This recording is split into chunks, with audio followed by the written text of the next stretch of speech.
There you go. Hi. Perfect. Carly, how are you today? I'm doing really well. How are you? I'm doing good as well. I mean, as I was saying before, what better way to start and having an epic evening with an epic, amazing, talented, super awesome guest as you? Yes, dream team right here. That's There what you I'm go. saying. There you go. There you go. So welcome to the show. It is so cool and awesome to have you here. Before we start, I have to give you a proper epic intro. So let me show you real quick. There you go. A proper epic intro. Yeah. Thank you. I There you feel go. better already. So Oh, my aunt's on. Hi, yeah, Auntie Lane. People are actually tuning in. That's amazing. I love it. I love it. Love it. So, also, thanks so much for those who tune in right now. Let's make it an epic episode. So, starting with everything, tell me how your acting career started. Um, Playing like imaginary games when I was a child. Does that count? Absolutely. So in college, I started modeling, and I did that on the side just to make some extra money. And then a friend of mine was like, maybe you should do a commercial. Do you want to like take a class? I took a class with a wonderful human named Carol Hickey, who you'll probably hear me talk about some more tonight because she's a mentor and a wonderful friend. And I took her class and it kind of blew my mind. I had done theater in high school growing up, but what she taught like really changed the fiber of my being, and I just got hooked. And I was like, I want to play like this every day for the rest of my life. So that was probably 6 years ago. Cool. And I've been doing it, I would say, professionally for the last 5 years. I feel like I've been kind of hitting it hard. Yeah, I mean, your career is amazing. I mean, we're going to talk about it, but it is super cool, by the way. Thank you. So, I mean, so you were in I Am. Tell me, was that like one of your first films? And like, what are some of the things that you learned, like from those first, from those first moments? So that film was super fun. It was directed by a guy named Corey Kirchner, and it's so interesting because that short film I think was over 10 years ago. Okay. But the story was about these two people, a guy and a girl. They're on their devices all the time. And their whole lives are just invested in their phones. And it's not until one of their phones dies that he starts to look up and kind of see the world around him, and they realize they fall in love, but they've been walking, next to each other for like an entire year without realizing what was in front of them. And that was 11 years ago. And I feel like we've only become more distracted and connected to our devices. And so I just felt like it was a really kind of progressive story to tell. And it was fun to work with this group. There wasn't really much dialogue, so it was kind of nice to begin that way, to kind of free yourself from not having to like speak lines and just get to play. And I still feel like the story is just as relevant today as it was then, and is like a good reminder that like, hey, you could have a gem sitting in front of you and you wouldn't know it if you're like totally not looking around. Yeah, and it's so interesting because it's like these days, basically phones have become like an extension of our bodies, you know what I mean? Because on your phone, you have basically everything. I mean, not only your contacts, but you have your email there, some bank accounts there, information regarding addresses, personal information, like all of that stuff. And it is so interesting that whenever like your phone goes off, or when you think that you lost it, you feel... No. You're like, I've lost my child. Yeah. Like, hell. Yeah. I mean, it's such a weird feeling to be that dependent on a physical thing. But it connects us. Like, we're having this awesome conversation because of it. So totally, it's pros and cons. There you go. And then you were in Out with the Bath, Show Me Your True Color, After the Night with Valerie. Tell me a little about your character performances in those films. I might just focus on one because I want to maximize the time we have together. So Show Me Your True Color was directed by a very talented guy named Jonathan Holdforth. Okay. And I acted with Stephen Kirkham. And it was super experimental. Like the audition, even everything from the audition process, where we had a scene, but then when we came in, he was like, okay, let's improvise. I'm gonna just say something to you. I'm gonna walk in the room and say something to you and just go until I say stop. Okay. And it was kind of scary. I didn't know what to do, but I was like, you know what, F it, I'm just gonna play and like get in the sandbox and see what happens. And when we started filming, they hung a piece of plexiglass from the ceiling, and Steven and I stood on both sides of the glass, and they changed the lighting, and depending on the color of the light, like if it was red, Jonathan would talk us through romantic kind of emotional feelings, and not speaking, we would look at each other. And then if it was yellow, he'd talk us through another emotion. So it was super like different way to film. We did all these colors, and then we went back and recorded the audio, and he used the audio as he edited through the process. So it was like filming 3 different things at once and then putting them all together. And the music is really interesting. It feels like something out of the 80s, like lots of synthesizers. And I just remember it being one of the first things that I did when I watched it, and I was like, I want to do more of that. Like, I want to see that. I want to produce that. I want to like all of it is working. Aesthetically, emotionally, it was all like really powerful for me. Wow. And like, what is your process, or like, what are some of the things that you usually do, you know, in order to prepare a character? I mean, I understand that it depends on the role, of course, but like, what is, let's say, like the number one thing you always do before starting, you know, prepping this character that you're going to play? So one thing I learned from Carol Hickey, who I'm obsessed with, is like waiting until you accept that this is your life. Like sitting with the script and just saying, do I believe that I am this person or not? Okay. And not even moving forward one step until you have to believe. If I don't believe I'm that person and you're watching me, you're not going to believe it either. If I'm not being impacted upon, you're not going to feel anything. So it's really just like accepting, like acceptance. And from there, slowly and meticulously, in very fine detail, building the world around you, imagining everything. When you walk into this room, what does it smell like? What does it look like? What am I wearing? Like, what color are your eyes? Like, what's our relationship? Where am I coming from? Where am I going? Because these are fully formed human beings that have rich and full lives. And it's our job to bring them to life. And it would be a shame if we minimize them in any way.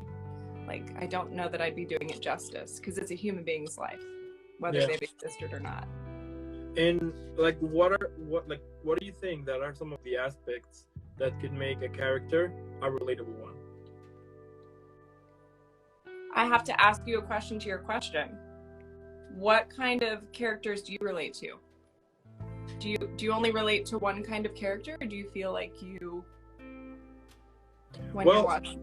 I do think, I mean, like every film that I watch or TV show or something, I mean, I like to like the honest of the character, you know what I mean? Like, for example, like where the character comes from, like what are their emotions, you know, and if there's anything there that I can relate, then I start to like it, you know what I mean? So basically I would say that for me it's like how real the character is, you know?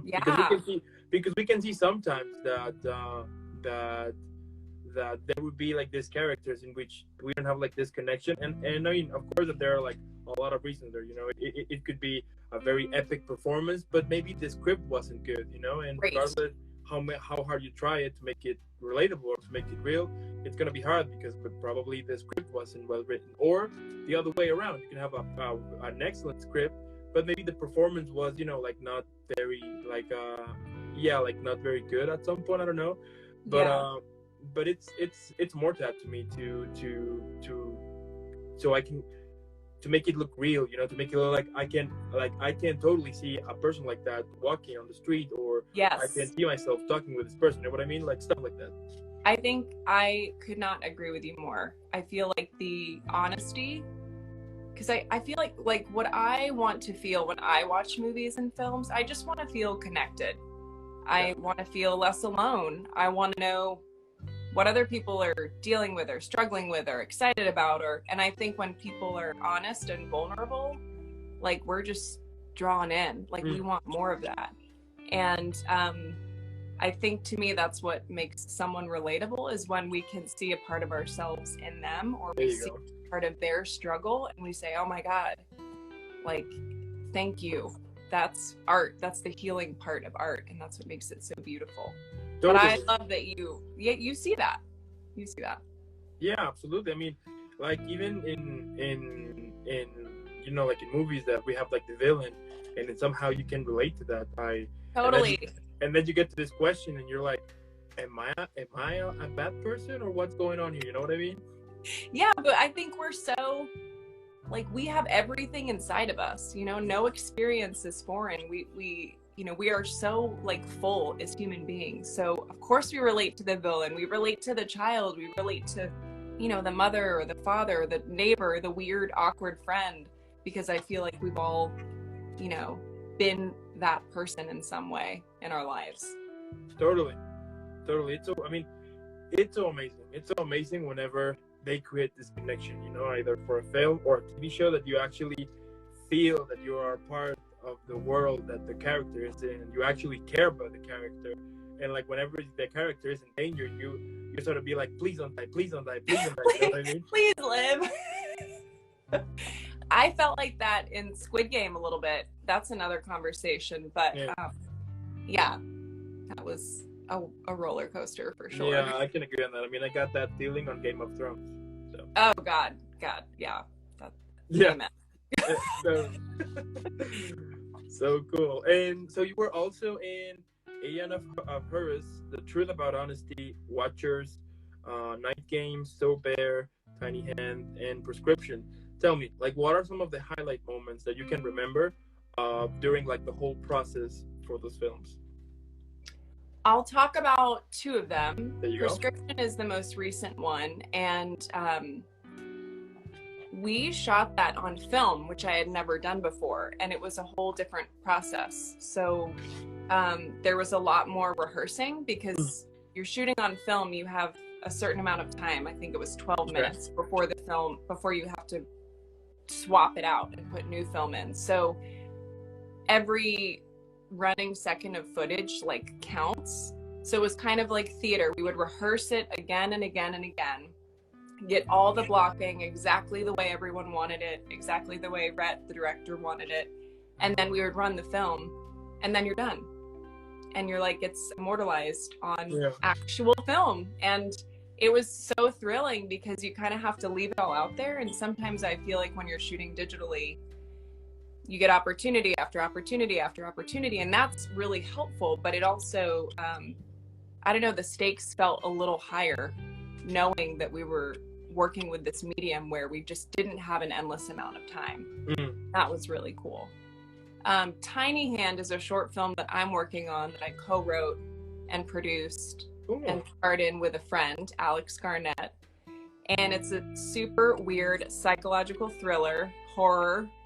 My favorite part about this film is that we have a really cool prop piece. So I worked with a special effects designer from LA, and he created a doll version of me that's about 2.5 feet tall. That's an exact replica of my face and body and hands, and it is creepy as it like my husband is, it's bothersome. But I had a dream. I had a super weird dream, and I was meeting with my friend Alex. I'm like, I had this crazy dream, and he was like, oh, we should make that into a film. And I was like, really? And we turned this weird twisted dream that I had into a short film, and we just finished editing it. We're working on the music right now, and we're hoping to submit it next year to festivals, but I can't wait to share it because I feel like it's a little slice of my brain out there for the world. That's amazing. Make sure when it's good to go to let me know so I can make sure Yes. a lot of people watched it, because it's so interesting whenever like inspiration comes in the moment you never expect, like even on Dream, or if you're suddenly walking and then you stop by and you're like, wait a minute, you know, and stuff like that. Yeah. It's so cool. Dreams are so weird. So if I have a dream, I'll get up and record it on a voice memo, like as much as I can, because in the morning it's all like, it's weird. But I feel like if I capture it, and sometimes it's just like, oh, but they're gone almost immediately. After you have a dream, it's so hard to like capture them. But for some reason, this one stuck with me, and it turned out to be kind of a good story for a short. So that is amazing. I can't wait to see it. I should have brought the doll out. That would have been fun. Next time. Yeah, next time. Maybe you could take a picture, I'll send you a photo. Yes. Oh, that would be amazing. Send you a photo. Awesome. And what would you say it's important for storytelling? This is such a good question. Stories connect us. We've been telling them around the fire for a really long time. I thought a lot about this question during COVID, because I feel like stories and film and television were really important for me to get through the pandemic. That was like such a bright light, during this insanely hard time.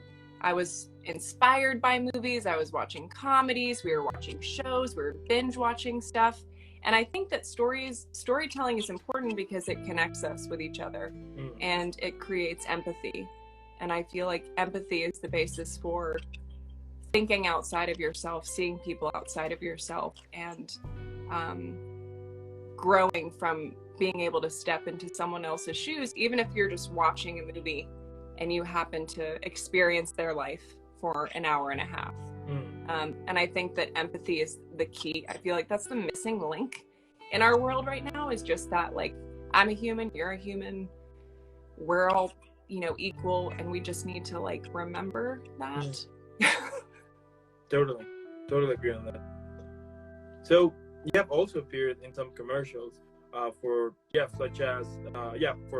such as Lincoln, or It's Cool, Spec, Trophy Skin, 5 Point, Credit Union, Sports Authority, Department of Defense, Welsh, AstraZeneca, WWE, Google, Jeep, Toyota. I mean, the list goes on, and I mean, it would take me hours to list like all of them. But tell me, what do you like the most about doing commercials, and how usually like it's a process for an actor to perform in a commercial?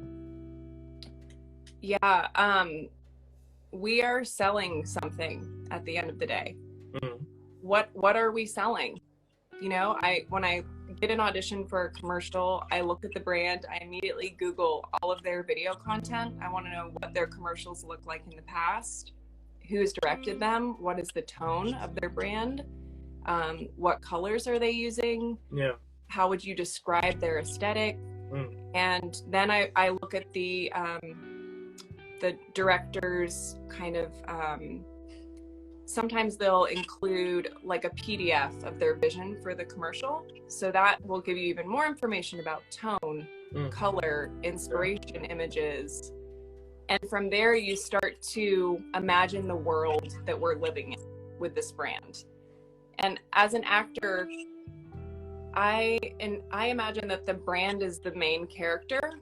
I'm like the co-star. I'm like there to support and kind of propel the story forward, but it's not really about me. But it's something simple. It's if we're like, I did a Pure Silk commercial for women's shaving cream and razors. And if you look at their branding, it's pink and white, it's vibrant, it's smooth, it's healthy, confident, passionate. So I know when I'm doing this commercial, that's what we're selling. So we gotta be confident women doing strong things, feeling good, having fun. And if we're not doing that, then we're not fulfilling kind of the story of the brand. And on set, there's always going to be the ad agency, the client there watching everything that you do, and they're meticulous about how their product looks. So it's important to know all the technical things that go into making a product the hero, making it look beautiful, making sure that you're complementing the product, making sure that you're in your right lighting, that you can take direction quickly, that you can pivot quickly. Commercials move very fast. They normally shoot from 1 day to a week, and they're moving quickly. So I think I love the marketing side of it, and I love the sales side of it. And before I did acting, I worked for a company called Kind Healthy Snacks. And I think it's important to know and be able to see some of the branding parts of commercials as an actor. And the story is always important. Imagining your world and doing all of that creation work we talked about earlier, that's important too. But at the end of the day, like, what do people want viewers to do once they see a commercial? They want them to take action. Google it, buy it, share it. You know, they want us to do something. So it's our job to make sure that people want that. Totally. And I've also heard that for some commercials, they will give you the opportunity to do some improv, right? Oh, yeah. When I get a comedic commercial, I'm like, yes, thank you. Like, funny commercials, I don't know about you, but if I see a funny commercial, I'll remember it forever. I'm like, whatever the brand is, Tide. I'm like, yes, Tide, thank you for making me laugh. Now I'm gonna share it. And now maybe, you know, I think it adds legitimacy and like stickiness. Like, we want brands to be sticky and hang out in our memory. And comedy is a really great way to do that. And I love improv. And as long as you kind of get, I would say, if you have good rapport with the director and you kind of know when and how you can improvise, once you've gotten the shot, once you've put everything in the bag that you need to, and then you can have some freedom, that's when it gets really fun. Totally. You never know what ends up in the final cut. That's so cool. Now, for your performances on TV, you're in Murder Me, Make Me Famous and Price of Fame. Tell me about these projects. So, Murder Made Me Famous is a show on the Reels Network, and that specific episode was about Eileen Wuornos. Do you remember the movie Monster with Charlize Theron? So that's based on the woman Eileen Wuornos, who was convicted of murdering several men and was a prostitute. And I played a high school counselor. And so it was in a flashback scene, and it was all about Eileen's troubles in school and me kind of warning her grandmother what could happen, which was really fun. I mean, it's just fascinating when you hear these people's stories and you get to play a little part of it. That was really fun. And then The Price of Fame, I played Sarah Jessica Parker, believe it or not. I had long hair, and it was blonder and curlier, and it was about Robert Downey Jr. So we got to like pretend that we were Robert Downey and SJP back in the day.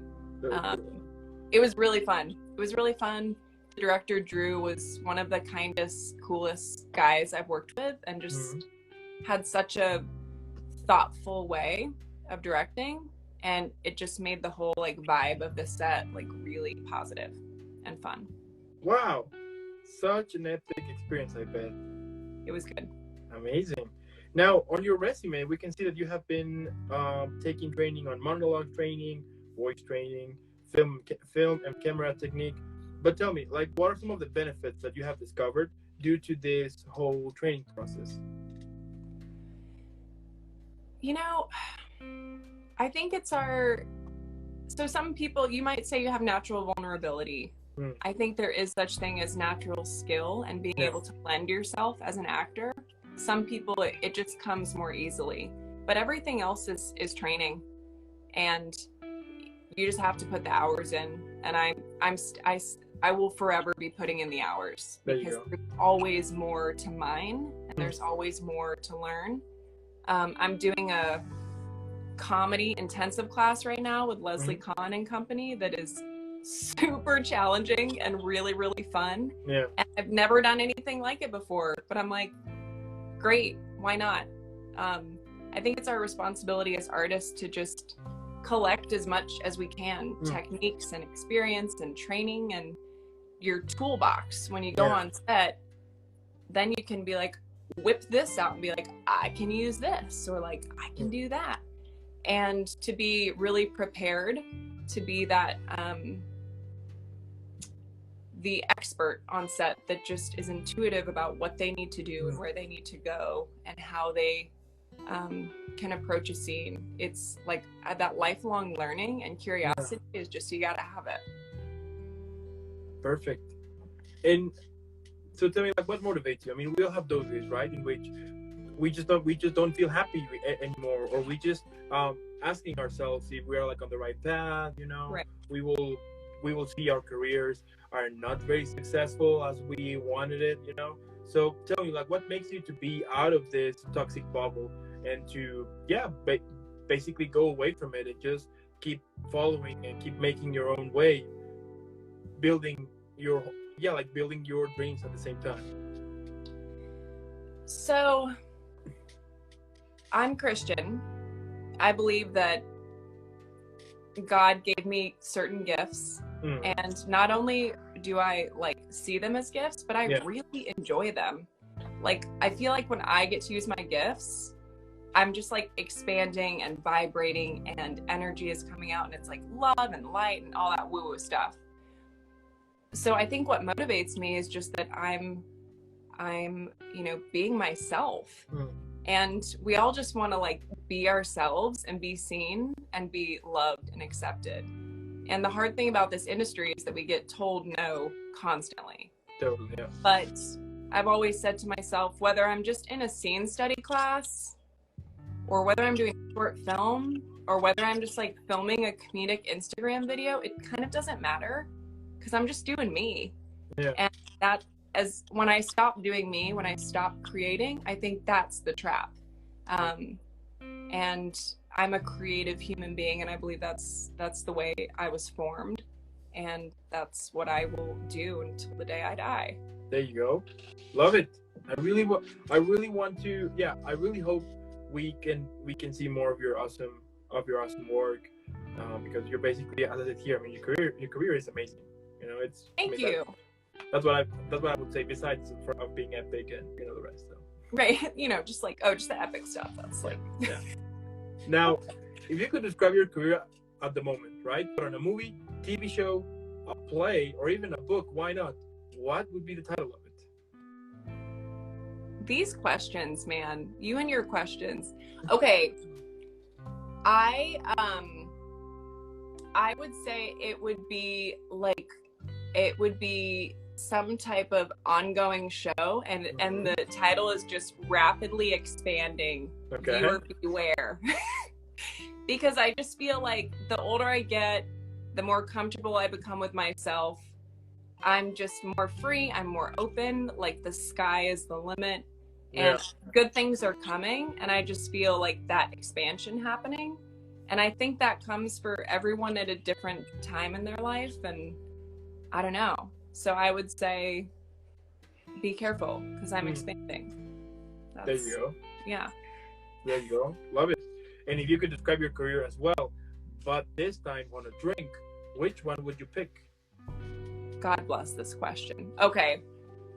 I love a gin martini. Anyone who's on this, who knows me, knows that my favorite drink is a gin martini. It is classy.